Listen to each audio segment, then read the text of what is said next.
Well, at 100 years old, a woman in Scotia has lived a life full of ups and downs. The widow of a World War II Air Force veteran can recall her wedding day like it was yesterday.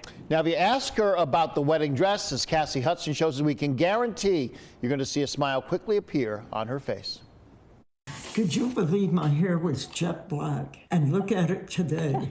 It was the 1940s, and Antoinette had a lot of plans for her future. Ones that definitely didn't include Nick Silberti. He was terrible. Somebody you wouldn't want to be around. Oh my God. But you know what they say, God laughs while you're busy making plans. My brother and his sister began dating, and so one day she said to me, "Why are you not writing to my brother who's in the service?" And I said, "Are you kidding me? We don't get along, you know that." And she said, "Well, if you don't write to my brother, I'm not going to write to your brother anymore." Oh, I thought, that's terrible. This is his first letter. It was a courtship that started through letters, pen pals at first.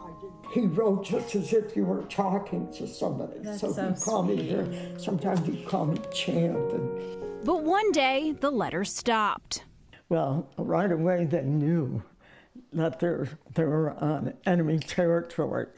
And the 16th mission happened the day before the war ended. Would you believe that? Nick would find his way back to Tony, but never speak of what he experienced overseas. His eyes set on the future and marrying the love of his life. We would shop for my gown, and I never liked anything. So one day, his mother said to me, "What do you think if we make your wedding gown out of Nick's parachute?" Well, I looked at it and I thought, what a clever idea. A one-of-a-kind dress made from Nick's nylon parachute. When she finished it, oh my God, I'll never forget the day I walked down the aisle with my father. I was so proud. My eyes fell on him as I walked down the aisle, and I could see he was really totally surprised. Her life hasn't come without its challenges, including losing the love of her life too early. More than 70 years later, she would take it out for one more spin. It didn't fit, but the memories came rushing back. I can still see it.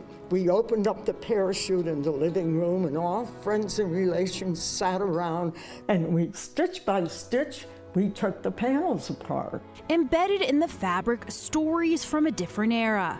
But the most important one of all, a love story. A treasured garment that now lives at the National WWII Museum in New Orleans. They invited me down for the presentation, which went live on Fox News nationally. And it's still there today as we speak. I think I'm going to make plans next year to try to get down there again. What a story. That's from Cassie Hudson.